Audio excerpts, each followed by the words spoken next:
Bienvenue dans la Guilde, le podcast qui booste vos compétences en Quality Engineering. Je suis Jean-François Frézy, expert en Quality Engineering et passionné par la transmission des savoirs. Chaque semaine, je te partage des astuces pour transformer ta façon de travailler en Quality Engineering. Installe-toi bien, on est parti pour un nouvel épisode rempli de conseils concrets. N'oublie pas de t'inscrire à ma newsletter pour recevoir du contenu exclusif et ne rien rater. Chaque semaine, je te livre des méthodes actionnables, des outils efficaces et des stratégies sur les meilleures pratiques du moment, avec des formats courts, pratiques et accessibles à tous. Alors abonne-toi maintenant pour ne rien rater. Bonjour et bienvenue dans cette mini-série de la Guilde où on va parler de plein de choses aujourd'hui, mais on va surtout parler de conduite du changement. Pour cela, j'ai la chance d'accueillir Jérémy Atta, qui a un parcours avec une double casquette, fait beaucoup d'agilité, où vraiment tu baignais dans cette transformation, et maintenant aussi de qualité, où tu as même été jusqu'à Quality Advisor. Tu vas nous raconter tout ça. Merci Jérémy de faire partie de cette aventure et qu'on puisse partager ensemble. Merci à toi, Jeff, pour l'invitation. Est-ce que, avant de rentrer un peu plus dans le vif du sujet, où là on va rentrer vraiment dans la thématique, la conduite du changement, tout autour de la QA, c'est forcément un sujet de transformation parmi tant d'autres, mais toi, tu en as fait d'autres. Donc, forcément, on a un biais autour de la qualité dans ce podcast, mais on va essayer d'ouvrir nos chakras là-dessus. Est-ce que tu peux nous parler déjà un peu de ton parcours? J'ai déjà un peu esquissé ta double casquette. Et qu'est-ce qui t'a emmené jusque nous, aujourd'hui, présent? Alors du coup, je pense que c'est une appétence depuis toujours sur toute la partie testing. C'est des choses que j'ai découvert, on va dire. Je suis parti des strates vraiment techniques dans le cadre de mes travaux de recherche aussi sur la compréhension de programmes. Où finalement, c'était le test et la qualité, c'était un prisme aussi pour mieux comprendre les choses. Donc un peu de recherche. Après, j'ai continué en ESN sur différents sujets et moi j'ai été piqué au vif de l'agilité en 2007 avec Claude Aubry à l'époque, donc une des figures de l'agilité en France. Et voilà, pour moi c'était une vraie révélation, et du coup c'est des choses que j'ai poussées au fur et à mesure dans mes différentes expériences. Donc d'un côté cette partie agilité, itération, rythme dans les projets, et en fait pour moi l'agilité elle se fait pas sans agilité technique, et l'agilité technique effectivement c'est toute la partie qualité qui est on va dire qui est obligatoire en fait si on veut travailler par itération. Donc je fais pas mal de voilà, j'ai fait du projet par l'exemple pour emmener un peu les gens sur la partie agile. Par exemple, chez Eurotunnel, on est parti, il n'y avait pas vraiment d'agilité, et en fait, on est rentré dans les tranchées avec l'exemple par les projets. Donc, un peu de conduite de projet, de direction de projet. Et du coup, j'ai eu l'occasion de faire un shift vraiment en disant, la qualité, ça devient le cœur de mon métier, avec une opportunité chez ADO, qui, avec la mise en place de leur nouvelle plateforme, en fait, avait besoin aussi de shifter en fait en termes de qualité. Et donc là, j'ai pu rentrer avec des ambitions de bouger les choses avec toute la partie shift left testing, etc. Ce que j'ai pu faire pendant 3-4 ans là, avec un changement assez considérable dans les équipes. Ouais, c'est super intéressant, mais ce qui m'impressionne moi toujours, c'est dans cette conduite du changement, c'est ce que tu mets en place par l'exemple. Moi, j'ai vu plein de personnes qui étaient dans le dogme et qui qui étaient censées être dans le cœur de la transformation, mais qui se mettaient un peu sur un piédestal. Yaka, Mmh. faucon, mais qui démontraient pas par l'exemple. Moi, je pars du principe qu'à un moment donné,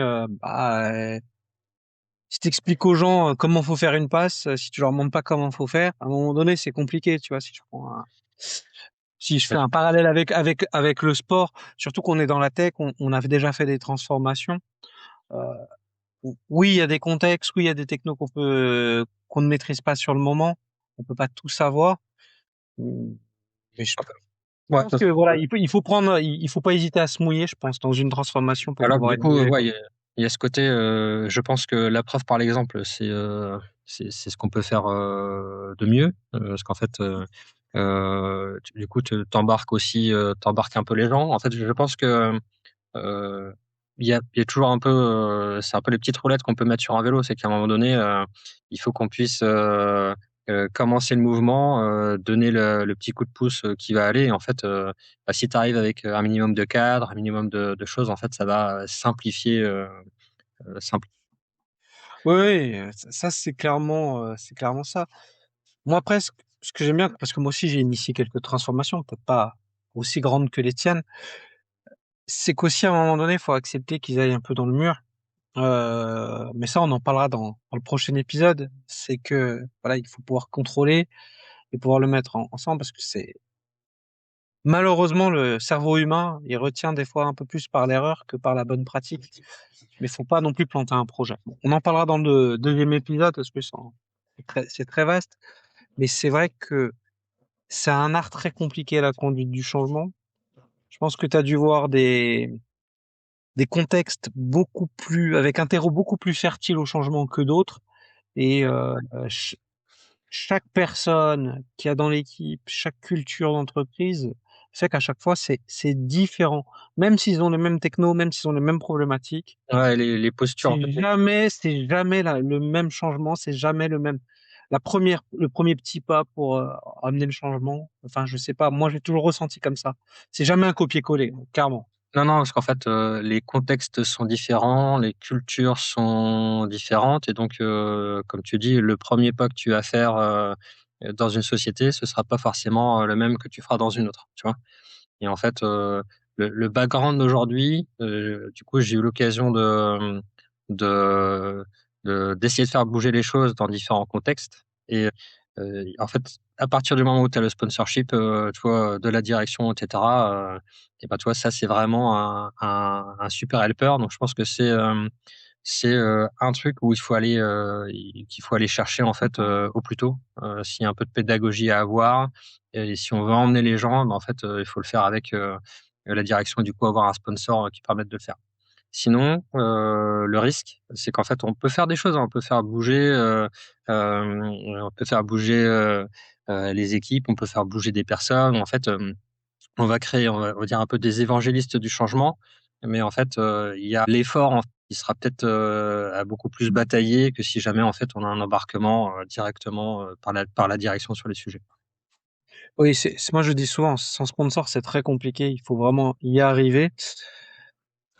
Moi, il m'est arrivé d'initier un changement. Toi, quand t'es amené et qu'on te dit, tu viens pour une transformation, tu fais de l'agilité, du safe, t'es une transformation en quality assistance, des choses comme ça. T'arrives, t'es mandaté, donc t'as forcément un sponsor. Mmh. C'est indispensable parce que tu peux pas avoir une direction qui te suit pas dans une transformation qui est limite à 180 degrés. Par contre, des fois, tu veux faire changer des choses, les conduites du changement sont peut-être moins ambitieuses mais sont importantes et t'as pas encore le sponsor. Et c'est vrai que moi, dans cette situation, je sais pas si ça s'est arrivé, je, je suis allé chercher par exemple un développeur, je voulais faire un peu plus de shift left et un PO sur un projet, et on a commencé à mettre par exemple du 3 amigos. On a montré, j'ai commencé à avoir des succès, j'ai commencé à le faire sur quelques sprints, je l'ai montré, et ensemble, on l'a montré à un manager qui est un peu plus transverse. Et là, il nous a dit, ah, bah, c'est vachement bien, il y a une autre équipe aussi qui a la même problématique. Et on a commencé à avoir un sponsor un peu informel avant d'avoir quelque chose qui devait être plus structurant. Et je pense que voilà, des fois, il faut pas hésiter à prendre une action, même si on n'a pas totalement l'autorisation, parce que c'est vraiment dans l'intérêt de tout le monde de pouvoir le faire. Et il y a toujours des gens qui ont envie de faire des choses pour que ça s'améliore. Ouais, ouais.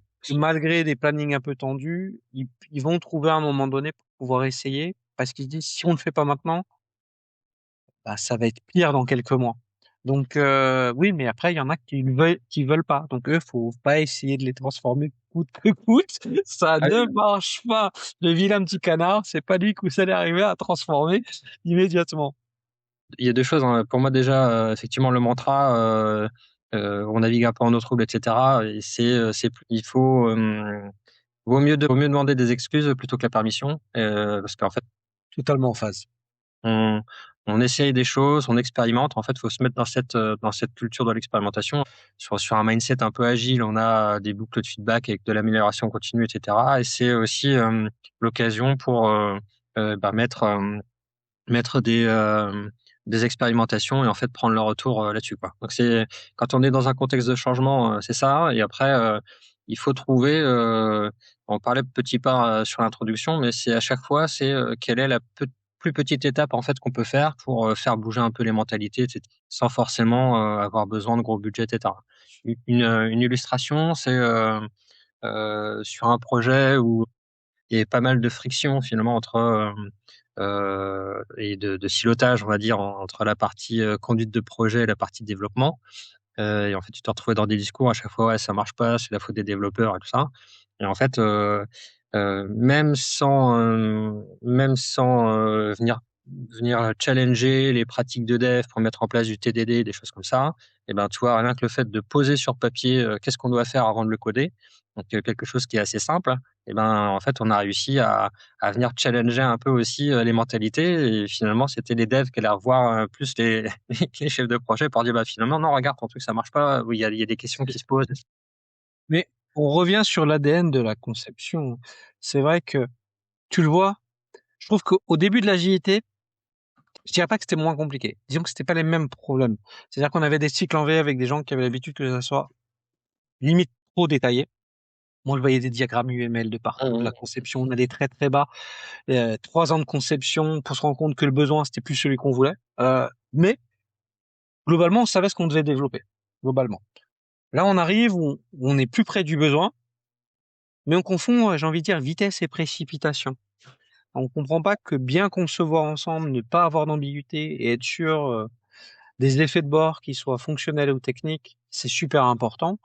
Et là, on est plus de, on développe au fur et à mesure, on aura un feedback rapide qui est un bug en fait, hein. Le feedback rapide, c'est ton bug.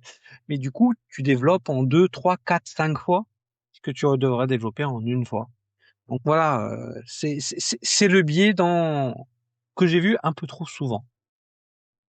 Donc, comme tu dis, hein, derrière, c'est comment est-ce qu'on challenge ça, hein. Et on parlait un peu de changement. En fait, que ce soit sur la partie agile ou la partie testing, c'est en fait, on arrive en rupture sur des choses qui se font parce que notamment sur la partie qualité, plutôt que d'utiliser le test pour vérifier que ça marche bien, on va finalement utiliser le test pour clarifier ce qui est à faire. Et en fait, pour moi, c'est une rupture qui est du même ordre que quand on est passé d'un cahier des charges à une backlog. Donc, c'est-à-dire qu'il y a vraiment. Et donc, comment on entame ça? Tu en as parlé un peu d'exemples. En fait, il y a ce côté aussi. Euh, En fait, c'est trouver des exemples qui peuvent être percutants, pertinents et qui permettent en fait aux gens de se remettre en situation, de se dire ok, tiens, on a loupé quelque chose, il y a peut-être une voie, comment on fait, etc.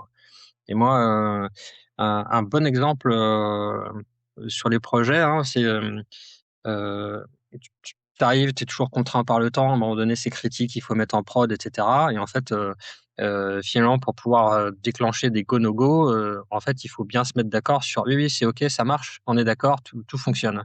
Et finalement, ce qui se passe, c'est que quand on arrive au go-no-go, tu arrives avec finalement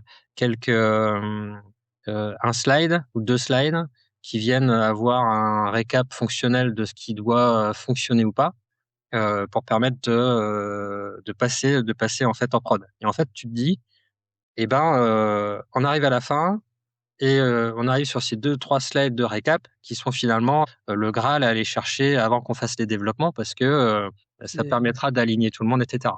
Et en fait, quand tu mets les gens face à ce truc-là, tu dis, bah voilà, regardez, vous avez 80 stories à 40 épiques sur le sujet. Comment est-ce qu'on fait pour s'y retrouver? Et en fait, du coup, c'est ce juste format pour dire de poser les choses, d'aligner les comportements. Bah, finalement, c'est une des clés. Je suis tout à fait d'accord avec toi. Finalement, dans une transformation, et si on fait une transformation autour de la qualité, c'est, c'est quoi notre définition de la qualité et sur quels critères on considère qu'on atteint un niveau de qualité suffisant. pour aller en production. Et suffisant et pas parfait, parce que sinon on met jamais en prod. Et comme on s'est pas posé ces questions-là, bah les décisions elles sont prises soit sous le coup de la pression, soit sous le coup de l'émotion. Et finalement c'est pas factuel. Avec chacun qui reste sur ses dogmes, et c'est difficile, notamment quand tu es dans une transformation en agilité, que chacun reste dans son coin alors qu'on doit avoir une vision produit et pas une vision dev, une vision PO, une vision QA. Je pense que c'est ça le challenge. Et c'est pas facile même pour des gens qui travaillent ensemble au quotidien dans le même bureau. Donc Ouais. je pense que voilà, moi j'ai souvent cette image-là, je dis dans l'agilité, c'était dans le cycle en V, chacun travaillait dans son coin, voilà.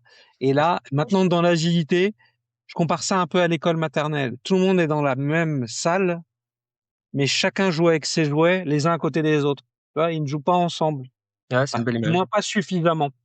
Voilà un peu l'image que j'ai. C'est peut-être un peu cash et c'est une fois de plus, c'est pas tous les projets, mais voilà. C'est en tout cas moi je trouve ton approche super intéressante. Et je suis totalement en phase là-dessus. Et on va basculer un peu plus loin sur ce qu'on ne doit pas faire et surtout sur accepter que tout ne peut pas bien fonctionner dans une conduite du changement dans le deuxième épisode. Ouais. Donc merci Jérémy pour tout ce que tu nous as dit sur cette conduite du changement. Moi je vous dis à tout de suite dans le deuxième épisode de la guilde de cette mini-série. Merci d'avoir écouté cet épisode. C'est grâce à toi que la guilde continue de grandir. Si tu as aimé, n'hésite pas à partager autour de toi et à laisser un avis 5 étoiles sur ta plateforme préférée. Je te donne rendez-vous au prochain épisode avec encore plus de conseils pour booster tes compétences.